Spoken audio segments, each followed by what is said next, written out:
मेरे से बोलो बाबा 9 अगस्त को क्या होगा? मैंने कहा 9 अगस्त को एक अंतिम अल्टीमेटम, एक अंतिम मौका देंगे। ये किसी भी आंदोलन का एक चरण होता है। परिवर्तन कोई भी कितना ही बड़ा हुआ हो पूरी दुनिया में, उसको इससे गुजरना होता है। तो अब इस बार अंतिम मौका दिया जा रहा है कि तुम काला धन लाओ, भ्रष्टाचार मिटाओ, देश को बचाओ।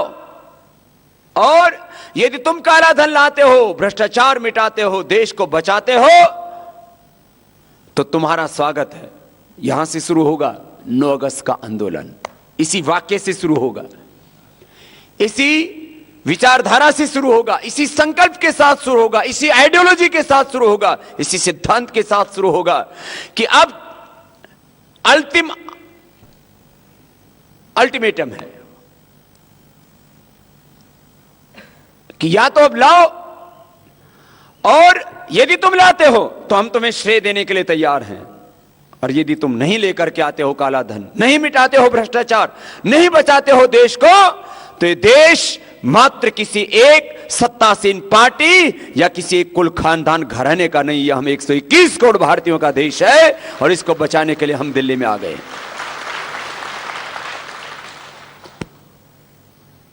हमारा वतन हमारे दिल में बसता है, यह हमारे लिए मां है, और हम इसके संतानें हैं, हम इसके बेटा बेटियां हैं।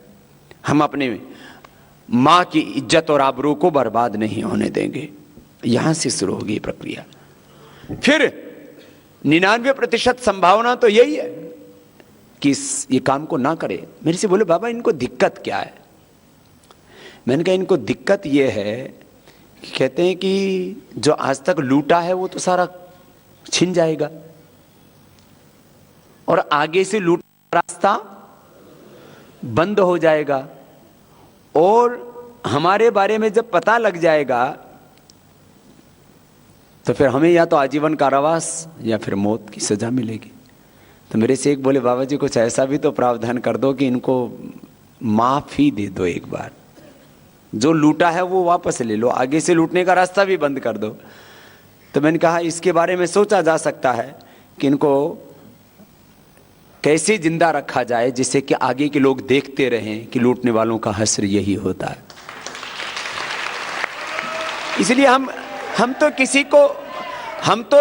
किसी की मृत्यु की कामना तो कभी भी नहीं करते, और जो लुटेरे हैं ना, हम उनके लिए तो यही प्रार्थना करते हैं कि भगवान उनको लंबी आयु दे, जिससे कि अपने कर्मों का फल वो यहीं पर भोग करके जाए।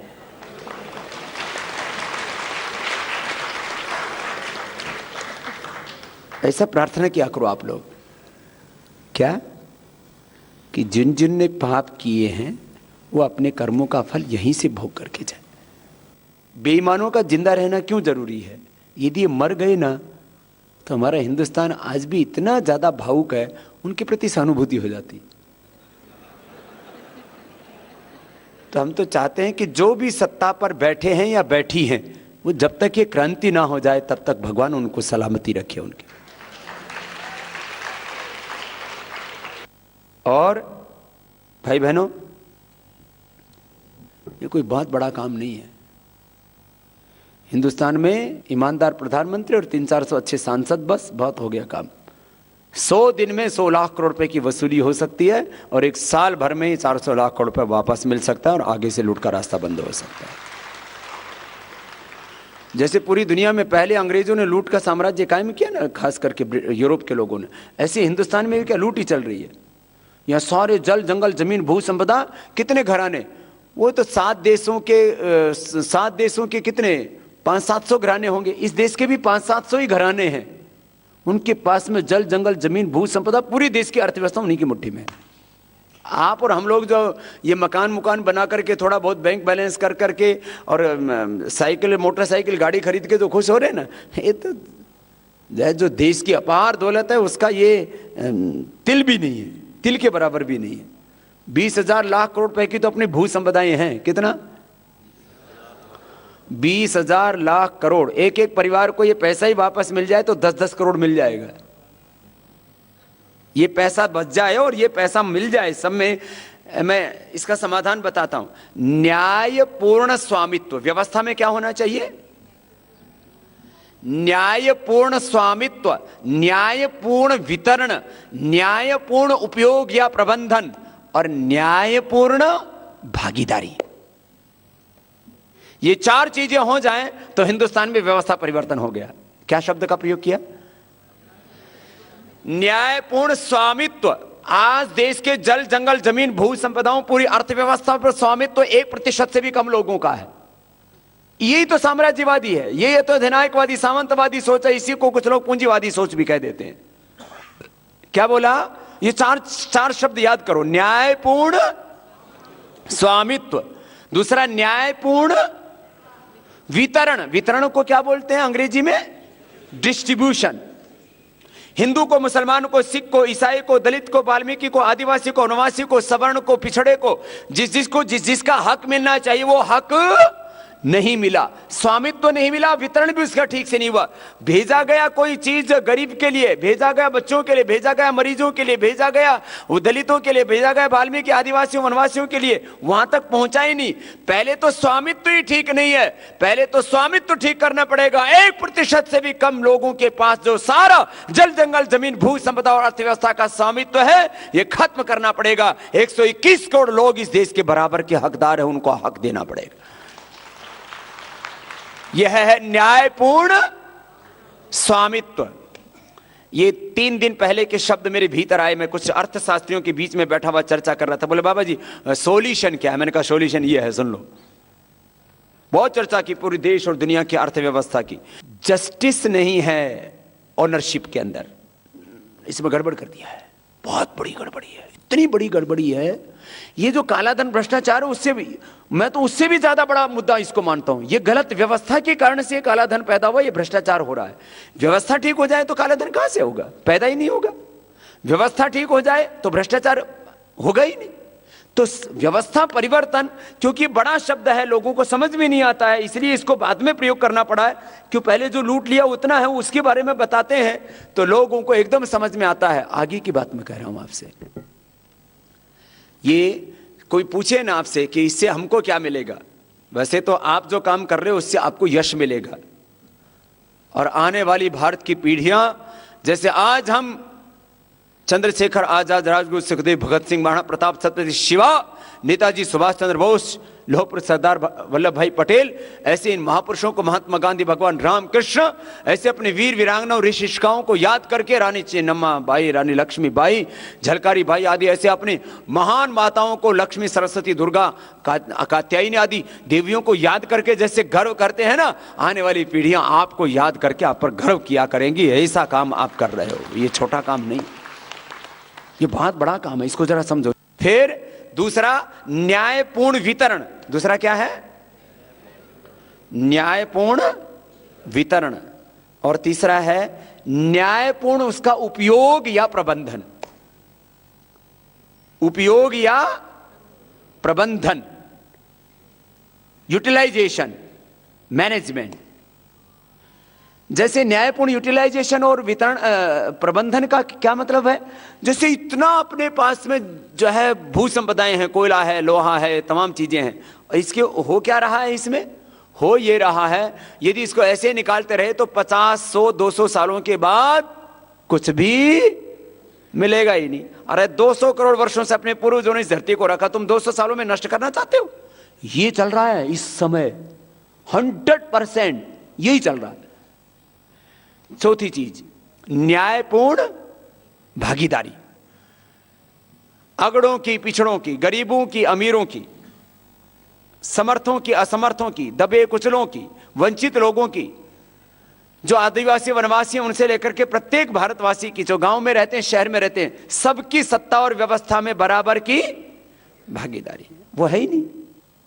एक मेरे से बोला, बाबा इतना सब आप बताते और ये सब समझ में भी आ जाता है, इनको हमदर्दी क्यों नहीं? मैंने कहा हमदर्दी किसको होती है?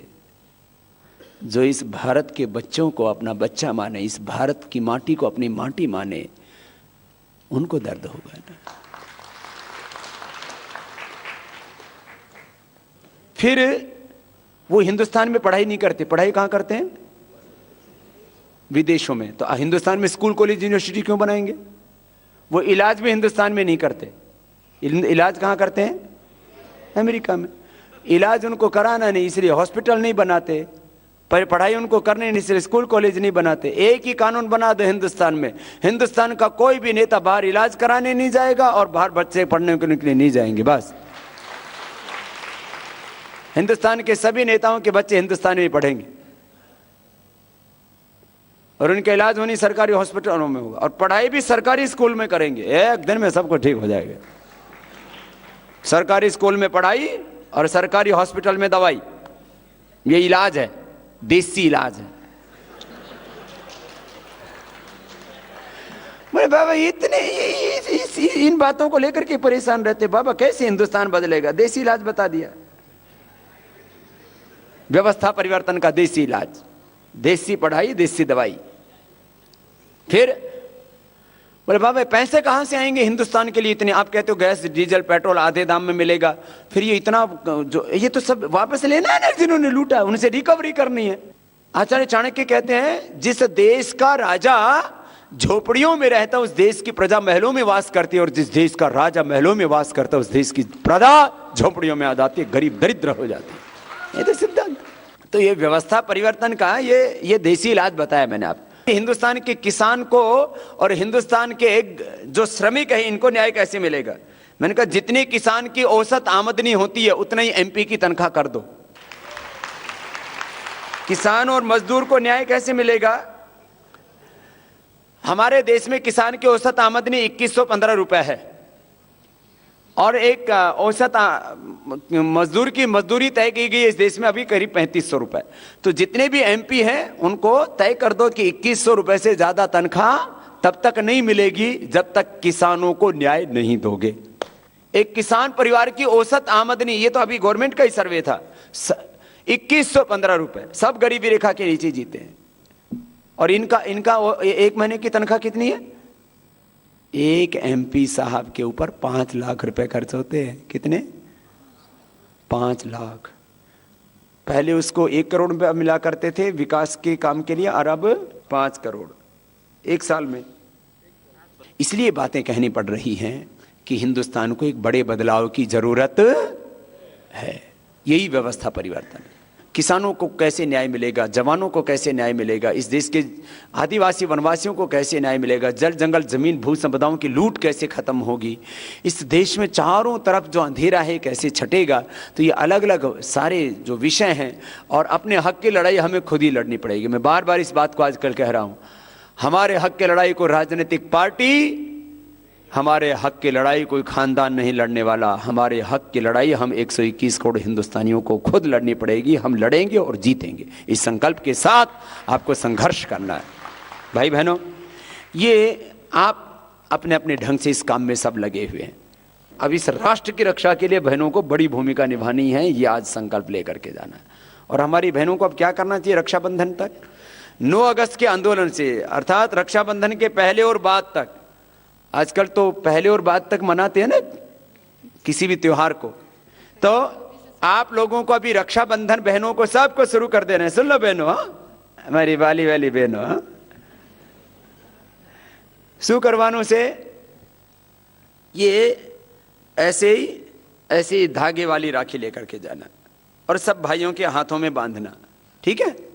सब भाइयों के हाथ में बांध के क्या बोलना कि अब हम आपको राखी बांधने इसलिए आए हैं कि अब राष्ट्र रक्षा के लिए आपको बड़ा काम करना है। ये हमारी बहनें कम से कम 100 भाइयों के हाथ में राखी बांधेंगी। तो 2 अगस्त को ये रक्षाबंधन आ रहा है, तो आज से शुरू करके और जन्माष्टमी तक ये बहनें राखी बांधते रहना। और एक एक बहन कम से कम कितने, जो बहन मुझसे प्यार करती है, भारत माता से प्यार करती है, जो सच्ची बहन है, अच्छी बहन है, आदर्श बहन है, वो क्या करेगी? कम से कम कितने भाइयों के हाथ में राखी बांधेगी? 100। मैंने बहुत ज्यादा लंबा आंकड़ा नहीं बताया। तो आपसे कोई दक्षिणा दे तो दक्षिणा मत लेना बहनों। बोले हमारी दक्षिणा यही है कि 9 अगस्त को बाबा के साथ दिल्ली चलो, देश बचाना है, काला धन लाना है। तो भाई बहनों, सबको भाइयों को एक ही बात कहना, जैसे राखी बांधोगी वो जेब में डाल के और हाथ और कुछ पैसा निकालने की कोशिश करेगा, बोला हमको पैसा नहीं चाहिए, हमको तो काला धन चाहिए, हमें तो भ्रष्टाचार मुक्त भारत चाहिए, हमें तो देश बचाना है। तो बोले ये रक्षाबंधन पर राष्ट्र रक्षा के लिए आपके हाथ में हम राखी बांधने के लिए आए, हमारे गुरु ने हमको भेजा है, ठीक है? तो कितने हाथों में बांधोगी बहनों? कम से कम 100 को बांधना, कम से कम, और जो बाकी हो तो कुछ तो 1000 भी पेल देंगी। हाँ, ये माते तो बहुत तगड़ी वाली है, बोला काले 100 पूरी करीश बाबा। रोज 250 घर घूमती है, खड़ी हो जा भैया। एकादशी को 250 घर एक ही दिन में, 200 घर करीब एक ही दिन में पूरा कर देती। शुरू कब करती है यात्रा मैया? सुबह में। सुबह कितने बजे? सुबह में 8 बजे 9 बजे। सुबह से 8-9 बजे से शुरू कर देती है और शाम को शुरू। बहू अच्छी है, रोकती नहीं है। 200 घर एक ही दिन में पूरा कर देती है। तो हमारी सब बहनें निकलेंगी और ये रक्षाबंधन की राखी अब कृष्ण जन्माष्टमी तक बांधती रहेंगी और उनको एक ही संकल्प के साथ कि आओ अब 9 अगस्त को दिल्ली चलो, देश बचाना है, राष्ट्र की रक्षा करनी है, काला धन लाना है, भ्रष्टाचार मुक्त भारत बनाना है, बस ये काम। और मुझे भी बांधना पड़ेगा। हमारे सबसे पहले दिनेश बाबा को बांध देता हूं, इधर ये सबसे बड़ी उम्र वाले ऋषि जैसे लगते हैं ना। भाई दिनेश भाई हमारे गोवा में सबसे पहले योग क्रांति के बीज इन्होंने डाले हैं। अपना गुजराती भाई से त्या रहे सी। तो बाबा जी को पहले सबसे पहले मैं ही बांध रहा हूं। और ये प्रसादी की है, मेरे को बहनों ने बांधी तो बोलते बोलते नीचे आ गई। और ये दूसरी किसको बांधू? हरी भाई ये तो दक्षिणा भी मोटी देने वाला है ना, अभी इसका 1 करोड़ बाकी है, थोड़ा सा भी। 1 करोड़ में जो बाकी है वो जल्दी पूरा कर देना। हाँ हरी भाई, मैंने उसमें काफी तो दे दिया है भाई। ऐसे तो अभी तो इस बार दक्षिणा अभी करोड़ की नहीं मांग रहे, क्योंकि इसका तो हरी भाई ने तो पूरा ही मुझे ही अपना वारिस बना दिया है। एक बार जोरदार अभिनंदन है हमारे भाई का। और ये हमारा लक्ष्मण तो सच में ही लक्ष्मण है, जैसे राम का लक्ष्मण था ना, ऐसे रामदेव का लक्ष्मण है। आजा आजा आजा, अभी भी तो ये अभी भी 11 लाख लेके आया। ये तो जिसका ऐसा हमारा भाई है, ये देखो बाकी तो लोग, मुझे करोड़पति लोगों ने भी दान दिया है, थोड़े से लोग हैं उसमें, लेकिन हमारा साधारण कार्यकर्ता है। और साधारण कार्यकर्ताओं में शायद सबसे बड़ा दान देने वाला हमारा लक्ष्मण भाई है। मैंने घर परिवार बच्चे पूरा परिवार ही इसमें समर्पित है, इसलिए इसको कोई रोकता ही नहीं है कभी। अब मुझे आगे इसको रोकना पड़ेगा, अभी तू थोड़े दिन अभी घर को भी देख ले। अभी तो मुझे पता भी नहीं था, अभी भी 11 लाख रुपए लेकर के आया है। लेकिन 11 लाख की बात नहीं है, इसने अपना पूरा सर्वस्व इस अभियान के लिए अर्पित कर दिया। और बहन का क्या नाम है? मनीषा। वो भी आई हुई है ना, नीचे बैठी है। आजा मनीषा। ये भी राखड़ी मन बांधी नहीं गई है। यहाँ 450 गांव में खुद गए हैं। एक बार जोरदार अभिनंदन है हमारे इन पवित्र भाई बहनों के लिए। ये बहनों को भी बांधते हैं कि नहीं बांधते? बांधते। चलो इसको भी बांध देता हूं।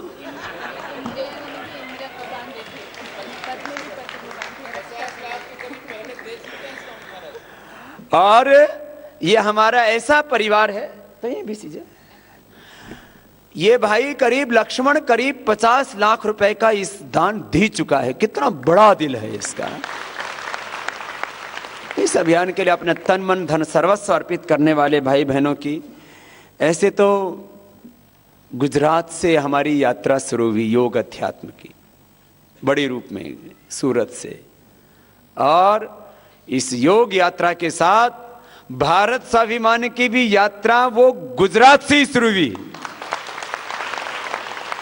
और वो भी जन्माष्टमी के दिन शुरू हुई। अब जन्माष्टमी पर ही दिल्ली में झंडा गड़ रहा है।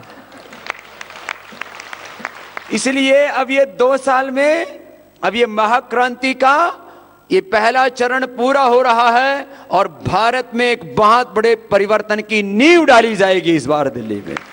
तो ये करीब 2 सालों में कितने लाख किलोमीटर की यात्राएं हुई हैं। ऐसे तो पिछले करीब 2 दशक से यात्रा चल रही थी, लेकिन पिछले 2 सालों में जितना मैं घूमा हूं, एक तरफ मेरे पिछले 20 साल और एक तरफ ये 2 साल, रात नहीं देखा, दिन नहीं देखा, कौन सा प्रांत में नहीं गया।